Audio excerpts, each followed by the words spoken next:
Parlok ba ngangai babarok nangingi kan mau pha ya katu ke jingrai ka baong Jisu long ulok pokodor. Kani ke jingrai ka dei ya ka balapan kala na ke jingrai pareng ka baong. What a friends we have in Jesus. Kani ke jingrai ka babarok nangingi sngotanat. Bat amtang bangi sngotanat. Hanrei ka longru ke jingrai ka ba aiman sem. Habangi mat ya ke jing snosi bat ke jing nok men sem ha ke jing em jongi. Hanrei lek se bun na pedeng jongi. Ngimtip mano bala thok ya kani ke jingrai. Bat balei la penlong ya unong thok ban sina ya kani ke jingrai. Laong bala thao yang kani ke jingrai dau Joseph M. Scriven. Barka khana ka bashilandat jong kani ke jingrai ka bala penlong ya Joseph M. Scriven. Ban thao yang kani ke jingrai ka long. Ka benengkong. Ban pentingan ya laga jong ka kemi ka jong u. Ka basyang basa ha Ireland kad ba maupat usyang usaha Canada. Ngimtip ka ka bala penlong ya Joseph M. Scriven. Ban sa jangan la ka jong ka kemi ka jong u. Henreng ngitip kum ka kemi ya lau jong uhun. Kadan ya ka jing sngo kenja. Bat ka jing sngo tamang. Haba udon jangan la ka jong ka yeng kasam. Kabaar, u Joseph M. Scriven, ulat hau ya gani ga jingrai, nama ga jingklat no ka samla ga jong u, hashwa ba unya tho shangkorim. Kabalai, u Joseph M. Scriven, hadin ba ka samla jong u kala klat no, shwa ga jinga tho shangkorim. Hadin kato kat ne por laong bu ulayayat, bat ka weipat ka samla, bat ka ni ka samla ru, kala klat no na ga jingpang tuberculosis, na ga jingpang TB. Lokba day na kani ka daw, la penlong ya u Joseph M. Scriven, manwat ya unang pentingan haga jeng em jong u ubalong u Jesu Christ.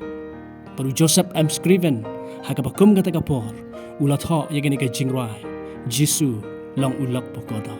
Parlok be le sila da ka bakum gani ka apot sepsni kawan banlap ya ka jeng em ka jonga bat jongpi ka jingkeli kalong syano ngin pai haga bakum kata kapor. Hatungin pai show Jesu ban ong Jesu long ulok pokodor ningin syem da ki weipat kisinjam ki ban pentingan yangi tang siteng po. Lok be ka bakham sngo si shu kalong. Bahaki ni kisngi ki jongi. Ki khon ki jong ble. Haba ki ya kendo ya ki kotla jong jong em.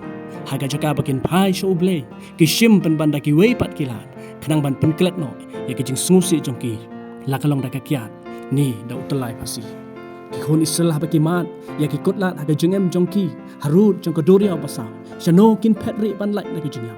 Syakmat kadon ka doria basau ka baap yaki syadin ki pat ya pamusim haru ki betang ban penyap yaki syakamon ka ap ki doria balsifon bat syakadiang ka ap ka pentor ahor ki pihairat haga bakut kila dai ban pai bat berat lut sya ublei bu un pelat yaki henry kila lenyar hau Moses daga bakiong go Moses hatu dan jingtep mo yang iha Egypt bami alam no yang i ban yap haga ni ka riklau nang ta ki ong ru i no yang i bangin yo syakri yaki ni ki Egypt na bakala khamha yang i ban syakri yaki Egypt ban ya kabayap hang ni hari klau nila ban puli na ki kitab Exodus kalanong ka bakhat saw ka bakhat way bat khat ar paramen sim ki bokodor ka jinghikai na kabenta jongi lang bagani ka jingroi Jisu long ulok pokodor kalong habang ya kendo ki kotla haga jing em jongi ngim dai ban klet ban pai sho blay na babu blay udon hasenda jong ka jing em jongi ku ba mo ula kular ban long ringkat bat ni halakasngi badaduk ka bawai no jong ka pertai ke gospel ke jong Matias kalnang ka pa arpo pra